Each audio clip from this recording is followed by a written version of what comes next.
Assalamualaikum warahmatullahi wabarakatuh. Halo Sobat Cuan, apa kabar?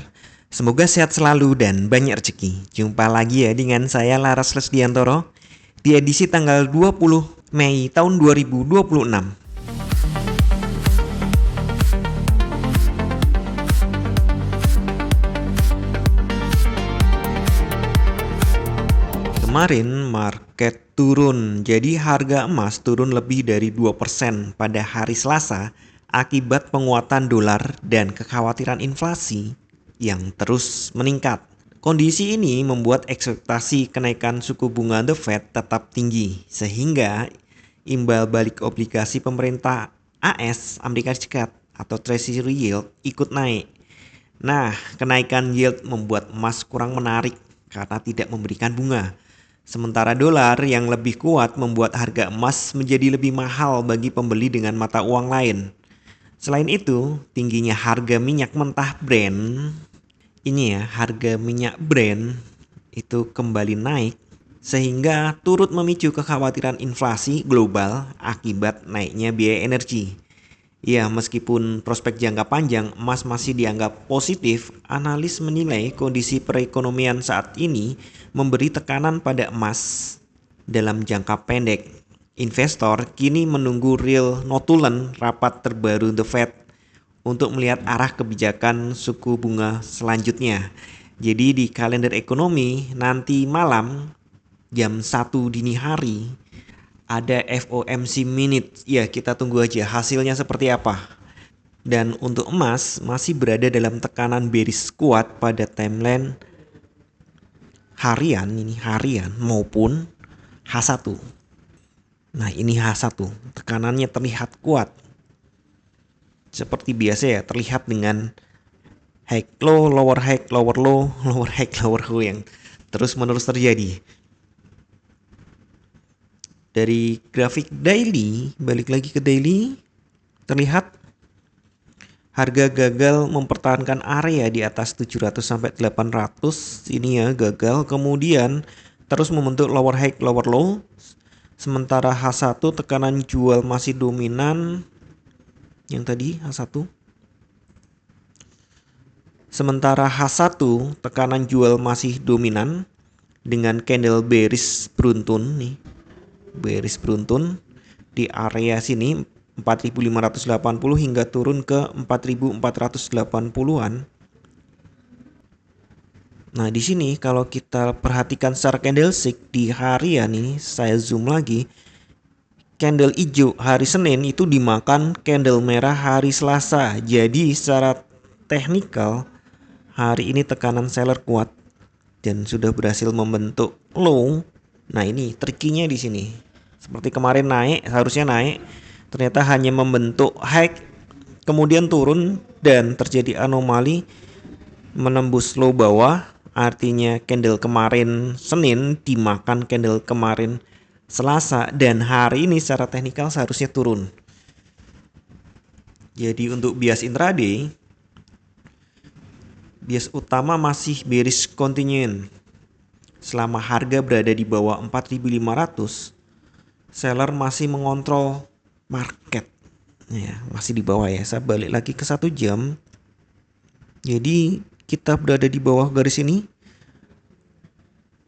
Ini garisnya agak geser, harusnya di 4.515. Saya benerin dulu. Jadi ini harga masih bergerak di bawah 4.515.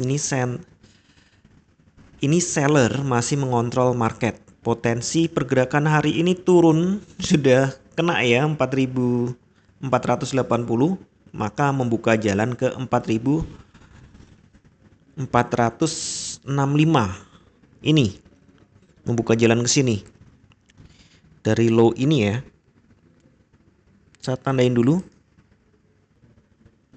Atau bahkan bisa turun lebih bawah lagi ke 50. Kemarin sampai 56 ya, dia bisa ke 50. Atau bahkan lebih turun lagi ke 30. Ini ya. Urut-urutannya ya. 30. Saya buatkan garis dulu 30. Nih, garis merah. targetnya bisa ke situ kalau memang sellernya kuat. Tapi nih, karena kemarin penurunannya cukup tajam dan terjadi rejection, sekarang kita berada di zona demand juga, ada peluang dia untuk rebound secara teknikal, rebound teknikal pendek saja menuju sekitar 500, tes 500 sampai 515 ini ya yang saya buat tadi. Atau maksimalnya ya masuk ke sini lagi. Sekitar 30-35. Dan selama rebound gagal menembus 4535, peluang sell on rally masih kuat. Iya. Ini kan batas sebelumnya ya. Naik dia turun bisa kuat. Jadi dengan kondisi ini nih, balik lagi merah. Dengan kondisi ini saya pikir sell lebih aman daripada buy.